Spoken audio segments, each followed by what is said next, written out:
আসসালামু আলাইকুম ভিউয়ার্স, কেমন আছেন সবাই? আশা করছি সবাই ভালো আছেন। আমি আলহামদুলিল্লাহ ভালো আছি। তো নতুন আরেকটি ব্লগ নিয়ে চলে আসলাম আপনাদের মাঝে। আর এই তো আজকে যেহেতু শুক্রবার দিন, আর শুক্রবার দিন মানেই হচ্ছে বাচ্চাদের হৈ হুল্লোড় আনন্দে মেতে ওঠা। তবে আমার বাচ্চাদের ক্ষেত্রে আজকে একদমই ব্যতিক্রম। যাই হোক, গতকাল এমন একটা রাত পার করেছি, কি বলবো? সেই রাতের কথা যদি এখনো মনে পড়ে বুকটা কেঁপে ওঠে। ছেলের অবস্থা এতটাই খারাপ ছিল, মানে একদম বলার মতো না। আমি ভেবেছিলাম যে রাতটা হয়তোবা ছেলেকে নিয়ে পার করতে পারবো না। হঠাৎ করে এতটা অসুস্থ হয়ে পড়েছে। তো ছেলের এই অসুস্থতার কথা শুনে হচ্ছে তার বড় বাবা চলে আসছে। বলতে গেলে আমার বড় ভাসুর আরকি। যাই হোক, ওরা তো বড় আব্বি বলেই ডাকে। তো ভাইয়া আসার পর মা হচ্ছে এখানে কিছু আয়োজন করেছিল আরকি। তো টুকটাক ভাইয়াকে একটু নাস্তা দিয়েছিল। যেহেতু ভাইয়া একদম সকাল সকালই চলে আসছে, ভোরবেলা বললেই হয়। যেহেতু মানে একদম বাড়ি থেকেও একদম সকাল সকাল রওনাও দিয়ে দিয়েছে। আর আমাদের বাড়িতে এসে পৌঁছাতে তো প্রায় ১ ঘন্টার মতো সময় লাগেই। তো যাই হোক, তো এদিকে হচ্ছে মা আবার নুডলস রান্না করে নিতেছিল। তো আমি সেটা একটু দেখতেছিলাম, আবার ভাইয়ার সাথেও কথা বলতেছিলাম। তো ছেলের অবস্থা এখনও তেমন যে সুস্থ তাও না, এখনও অবস্থা খারাপই। তো ভেবেছিলাম সকালে হয়তো ডাক্তারের কাছে নিয়ে যাব, যেই ডাক্তার হচ্ছে আমি ছেলেকে দেখাই সে ডাক্তার হচ্ছে এই সপ্তাহে বসবে না। তো আগামী সপ্তাহে যেহেতু বসবে, তো আগামী সপ্তাহে হচ্ছে যেতে হবে। আর ছেলের যে সমস্যাটা, এই ডাক্তার ছাড়া অন্য ডাক্তাররা এত ভালোভাবে বুঝেন না। তো সেজন্যই আরকি আমি আর যাইনি। যাই হোক, তো খুবই কষ্ট হচ্ছিল মানে যখন শুনেছি যে ডাক্তার নিয়ে আজকে। তো এই কথাটা শুনে খুবই খারাপ লেগেছে, যেহেতু ছেলে এতটা কষ্ট করতেছে। তো কি বলবো, যা বলার একদমই ভাষা নেই। তো এইখানে ভাইয়াকে আবার নুডলস আর সস দেওয়া হলো। তো ভাইয়া কিছুক্ষণ বসে গল্প করে চলে গিয়েছে। যেহেতু সকাল সকাল আসছে, তো সেজন্যই আরকি তেমন কিছু নিয়ে আসতে পারেনি। তো এখানে চিপস, বিস্কিট এগুলি নিয়ে আসছিল। তো আমার মেয়ে আবার ঘুমিয়েছিল আরকি। তো মেয়ে হচ্ছে তার বড় বাবার কথার শব্দ পেয়ে ঘুম ভেঙে গিয়েছে মেয়ের। তো যাই হোক, তো সে উঠে অনেকক্ষণ বসে কথা বলল। ভাইয়াও কিছু সময় বসে আবার চলে গিয়েছে। তো এখানে মেয়ে আবার এই তো প্যাকেট থেকে চিপস, বিস্কুট এগুলো বের করে নিতেছিল আরকি একে, একে। যাই হোক, আবার অনেক কিছু বলতেছিল আরকি। কার জন্য কি নিয়ে আসছে সেটাই বলতেছিল। তো ছেলের এমন একটা অবস্থা, তার মুখের দিকে একদমই তাকানো যাচ্ছিল না। তো হঠাৎ করে রাতে যেটা হয় আরকি ছেলের, মানে পুরো শরীর একদম হচ্ছে মানে পুরো শরীরের কথা কি বলবো, রোগে টানা দিয়ে আরকি। সমস্ত শরীর ওর একদম আরকি, পা থেকে শুরু করে হাত সবকিছু একদম বাঁকা করে ফেলেছিল। প্রায় ৪০ মিনিটের মতো হবে। একদমই হচ্ছে আরকি কোনো কিছু দিয়ে, তেল মেজে বলেন বা এমনিতেও কোনো কিছুতেই হচ্ছে ওর হাত পা সোজা করতে পারতেছিলাম না। মানে এরকম একটা অবস্থা হয়ে গিয়েছিল। তাছাড়া ওর সমস্ত শরীর এত ব্যথা করতেছিল। তো বুঝতেই পারতেছেন যাদের রোগে টানা দিয়ে কী অবস্থা হয়। তো এরকম একটা অবস্থা গিয়েছে আরকি। তো সেই মুহূর্তর কথাটা মনে পড়লে না এখনও খুবই খারাপ লাগে। আর ছেলের অবস্থাটা তো বুঝতেই পারতেছেন। তো সবাই দোয়া করবেন। তো আমি এখানে আবার এই তো মেয়ে যেহেতু ব্রাশ করে নিয়েছে, ওকে নুডলস দিয়ে তারপরে এখানে আরকি ছেলেকে নেবুলাইজ করে নিতেছিলাম। আর ছেলে তো শ্বাস নিতে একদমই কষ্ট হচ্ছিল। মানে সারাটা রাত এমন একটা অবস্থায় পার করেছে, সেই সাথে জ্বরও ছিল অনেক। পরে হচ্ছে ডোজ দেই। দেওয়ার পরও হচ্ছে এখনো পর্যন্ত জ্বরটা ভালোভাবে যায়নি। তো এখনো পর্যন্ত তার গায়ে জ্বর আছে। তো জ্বরের জন্য আমি এমনিতে হচ্ছে ডাক্তারের প্রেসক্রিপশন দেখে কিন্তু মেডিসিন খাইয়ে দিতেছি। তারপরও কোনো পরিবর্তন বুঝতেছি না। তো জানি না কি হবে, আল্লাহই ভালো জানেন। কেন এইটুকু একটা বাচ্চাকে এত কষ্ট সহ্য করতে হইতেছে। মানে বড়রা যেটা সহ্য করতে পারবে, বাচ্চারা তো আর সেটা সহ্য করতে পারে না। তারপরেও কেন তার সাথে এরকমটা হচ্ছে আমি আর বুঝতেছি না। তো সবাই দোয়া করবেন আরকি।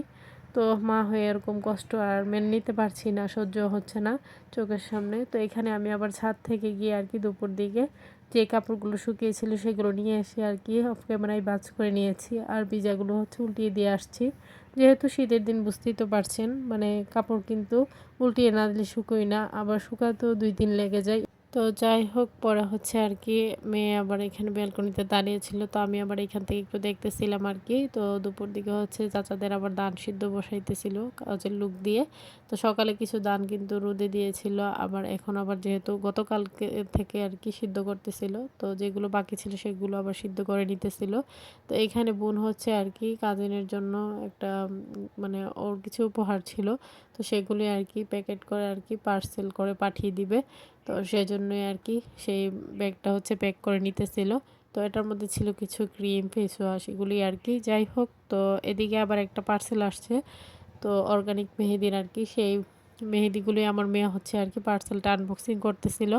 আর এই মেহেদিগুলোর কালার এত সুন্দর হয় কি বলবো, আমার তো খুবই ভালো লাগে। তাছাড়া আমার ফ্যামিলির সবাই এই পেজের মেহেদিটাই ইউজ করে, এটা বাচ্চা থেকে শুরু করে বড় সবাই দিতে পারবে। আর আমি আমার মেয়েকে বাজারের কোনো মেহেদি দেই না, এই পেজের মেহেদিটাই ইউজ করি। তো এটা হচ্ছে লিলিহানা পেজ থেকে নেয় আর কি।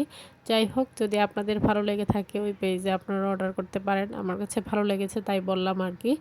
তো যাই হোক, এদিকে আবার দুপুর রান্না বান্না করে নিয়েছে মা। এই তো এখানে ছিল কিছু দেশি মাছ ভুনা করে নিয়েছে আর কি। তো এখানে বাইন মাছ ছিল, তাছাড়া কাইকা মাছ, এগুলি আর কি। তো এই মাছগুলো না এভাবে ভুনা করে খেতেই ভালো লাগে, তো সেজন্যই আর কি এভাবে মা করে নিয়েছে সবার পছন্দ মতো আর কি, যে যেটা পছন্দ করে সেটাই করে। আর এখানে হচ্ছে করলা ভাজি করে নিয়েছে আর কি। আর মায়ের হাতের করলা ভাজিটা খুবই মচমচে হয়, যার জন্য খেতে ভালো লাগে। তো এগুলো এক প্রকার বাবার জন্য মেডিসিনই হয়ে গিয়েছে, কি বলবো, প্রত্যেক দিনই খেতে হয় করলা ভাজি, নয়তো লাউ, নয়তো মূলা, মানে এরকম একটা অবস্থা আর কি। যেহেতু বাবার কিছু সমস্যা আছে কিডনিতে, তাছাড়া হার্টের প্রবলেম, সব কিছু মিলিয়ে আর কি। তো এদিকে আবার মেয়ের জন্য এখানে মা আবার এই তো মুরগি বোনা করে নিয়েছে। তো সে তো হচ্ছে ঝাল কোনো কিছু খেতে পারে না, তো তার তরকারিটা থাকে একদম মিষ্টি মিষ্টি আর কি। যাই হোক, তো এদিকে আবার সকাল সকাল যেহেতু মা গরুর মাংসটা রান্না করে নিয়েছিল, তো সেটা কিন্তু বসে গিয়েছে। তো এটা আবার, আর যেহেতু শীতকাল বুঝতেই পারতেছেন, তো সেই জন্য আর কি গরম করে করে বারবার খেতে হয়। তো আমি হচ্ছে আর কি এগুলোই দেখতেছিলাম, এরপর দুপুরের খাবারটা খেয়ে নিয়েছি। তো সবার কাছে আমার ছোট্ট একটি রিকোয়েস্ট, কেউ স্কিপ করবেন না, পুরো ভিডিওটি দেখে নেবেন। ভিডিওর কোনো অংশ দেখে যদি আপনাদের ভালো লেগে থাকে লাইক কমেন্ট শেয়ার করে দিবেন, আমার ছোট্ট চ্যানেলটিকে সাবস্ক্রাইব করে বেল আইকনটি বাজিয়ে দিবেন। যারা আমার ফেসবুক পেজ থেকে দেখবেন তারা অবশ্যই পেজটাকে ফলো দিয়ে পাশে থাকবেন। তো বিকেল দিকে আর কি ছোটো ভাই হচ্ছে যেহেতু আগামীকাল তাদেরকে টিচার আসবে পড়াতে, তো সেই জন্যই আর কি এখানে টেবিলটাকে পরিষ্কার করে নিতেছিল। তো আমি একটু ভিডিও নিলাম, তো হচ্ছে একটু লজ্জা পাচ্ছিল আর কি। যাই হোক, সন্ধ্যার দিকে মা আবার এই তো বিস্কিটগুলো হচ্ছে ডিবির মধ্যে রাখতেছিল। তো যেহেতু শীতকাল বুঝতেই পারতেছেন, বারবারই চা খাওয়া হয় কিছুক্ষণ পর পরই। আর সন্ধ্যাবেলা তো চা না খেলে একদমই ভালো লাগে না, তো এটা সবসময় অভ্যাসই হয়ে গিয়েছে আর কি। যাই হোক, এখানে মা হচ্ছে আর কি বিস্কিটগুলো রাখতেছিল, আর হচ্ছে এই মিষ্টি বিস্কিটগুলোই না সবাই খেতে পছন্দ করে। যেহেতু এক ডিবিতে হচ্ছিল না, তাই মা হচ্ছে আর কি 2 ডিবিতে করেই রাখছিল। তো পরে তো আমরা চা বিস্কিট খেয়ে নিলাম। এদিকে মেয়ে আবার বিকেলবেলা আর কি কিছু ফুল তুলে এনেছিল। তো একদিকে ছেলে কান্না করাইতেছে, আরেকদিকে মেয়ে কিন্তু হাসাইতেছে। তো মাশাল্লাহ বলবেন সবাই। তো যাই হোক, সে আমাকে এনে ফুল দিয়েছে, আবার কিছু নিয়ে আসছিল আমার জন্য আর কি, বলতেছিল যে তোমার জন্য আরও কিছু ফুল আছে, সেগুলো নিয়ে আসবো। সে দেখেন হাতে যেহেতু করে নিয়ে আসতে পারবে না, তো সেজন্য হচ্ছে চেয়ারের মধ্যে করে নিয়ে আসছে। তো এখানে কিন্তু অনেক অনেক ফুল ছিল, আর ফুল দেখতে আমার না এমনিতেও ভালো লাগে। যাই হোক, সারাদিনই মনটা খারাপ ছিল ছেলের কথাটা ভেবেই আর কি। তো বুঝতেই তো পারছেন, বাচ্চারা যদি অসুস্থ থাকে কখনোই মায়ের মন শান্তিতে থাকে না। তো ওর বাবা অনেক টেনশন করতেছিল, তো কিছুক্ষণ পরপরই হচ্ছে ফোন দিয়ে দিয়ে দেখতেছিল ভিডিও কলে, বা এমনিতেও আর কি বারবারই ফোন দিচ্ছিল। তো মেয়েও হচ্ছে আর কি সেগুলোই বলতেছিল তার ভাইয়া অসুস্থ। তো এদিকে ওর বাবা যেহেতু একটু কাজে ব্যস্ত হয়ে পড়ছে, তাই আর কি আসতে পারেনি। তো হয়তো বা আগামীকাল আসতে পারে। তো যাই হোক, এদিকে আবার এই তো ছোটো ভাই একটা লাচ্ছি সুতা নিয়ে আসছে। তো আমি অনেক দিন ধরেই বলেছিলাম যে ও নিয়ে আসার জন্য, তো আজকে নিয়ে আসছে যেহেতু, তো এখন এটা নিয়ে দেবো কাজিনদের কাছে। তো ওরা হয়তো এই সুতাটাকে আর কি খুলে রাখবে, রাখার পর যখন সময় হবে তখন হচ্ছে সময় করে নিয়ে আর কি আমি কাঁথাটা সেলাই করব। তো ছেলের অসুস্থতা, একদিকে মেয়ে অসুস্থ ছিল কিছুদিন আগে, তো সব কিছু মিলে আর কি কাঁথা সেলাই করার মতো মন মানসিকতা এখন আমার নেই। তো যাই হোক, এদিকে 2 কাজিন মিলেই হচ্ছে আর কি সুতাটাকে মানে পেঁচিয়ে নিতেছিল। তো এক কাজিন হচ্ছে পায়ের মধ্যে রেখেছিল আর খুলে খুলে দিতেছিল, আরেক কাজিন হচ্ছে আর কি সেটাকে আমি আর কি করব, সামনে যা পেয়েছি তাই দিয়েছি। তো মেয়ের একটা ফোন ছিল, তো সেটাই দিয়েছি আর কি। ছোটোবেলা সে এই ফোনটাকে নিয়ে অনেক খেলা করতো, তো হয়তো বা দেখলে ওর একটু মন খারাপ হবে। যাই হোক, এই ফোনটা এখন একদমই নষ্ট হয়ে গিয়েছে, যেহেতু পরে আছে তাই দিয়ে দিলাম যে এটার মধ্যে পেঁচিয়ে রেখে দাও। যাই হোক, কাজিনরা তো করে দিল।